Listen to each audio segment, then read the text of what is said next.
मालवणात पाकिस्तान जिंदाबादचे नारे।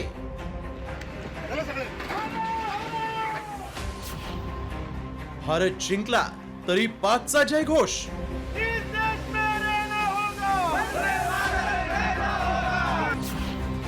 गद्दारांच्या घरावर चालवला बुलडोझर।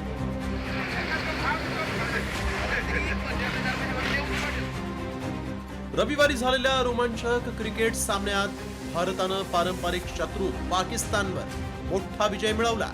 या विजयानंतर भारतातील गुप्तपणे दडून बसलेल्या पाकाड्यांची मळमळ ही मालवणमध्ये समोर आली। पाकचा पराभव होताच या पाकाड्यांचा पुळका आलेल्या पाक प्रेमींनी चक्क पाकिस्तान जिंदाबाद अशा घोषणा दिल्या। ही धक्कादायक बातमी समजताच राज्यभरातून या विरोधात संताप व्यक्त झाला आणि प्रशासनानं वायरी आडवण येथील भंगार व्यावसायिकाला जन्माची अद्दल घडवली।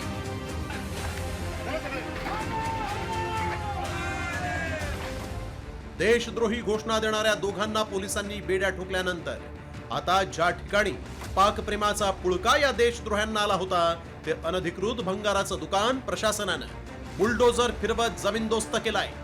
प्रशासनानं कशी कारवाई केली जाणून घेऊया थेट घटनास्थळावर। रविवारी झालेल्या भारत पाकिस्तान सामन्यादरम्यान याच ठिकाणी काही मुस्लिम परप्रांतीयांनी घोषणाबाजी केली होती, भारत विरोधी ही घोषणाबाजी केली होती। त्यानंतर सकल हिंदू जो समाज आहे तो आक्रमक झाला होता आणि त्यानंतर इथे रॅली काढण्यात आली होती।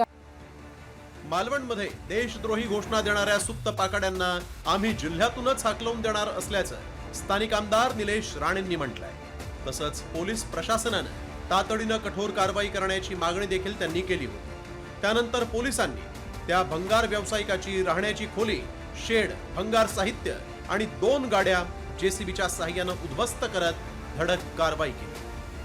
प्रशासनाने त्याच्यावरती चोख कारवाई केली, पाडून टाकलं, उद्ध्वस्त केलं। त्याबद्दल प्रशासनाचं, पोलीस प्रशासनाचं आणि नगर परिषदेचं मी अभिनंदन करतो। पण फक्त 1 स्ट्रक्चर, 2 स्ट्रक्चर, 3 स्ट्रक्चर पाडून होणार नाही। आपल्याला हे नेक्सस तोडावं लागेल आणि त्याच्यासाठी लोकप्रतिनिधी, पोलीस, नागरिक हे सगळे एकत्र मिळून आपल्याला ह्यांचं हे रॅकेट उद्ध्वस्त केलं पाहिजे। भारतात राहून पाकड्यांचा पुळका आल्याची ही काही पहिलीच घटना नाही। याआधी देखील अशा घटना समोर आल्या होत्या, परंतु आता प्रशासनानं या पाकड्यांच्या घरावर बुलडोझर फिरवत देशाच्या सन्मानासोबत कुठलीच तडजोड होणार नाही हा थेट इशारा दिलाय। विनायक वंजारीसह ब्युरो रिपोर्ट, साम टीव्ही मराठी।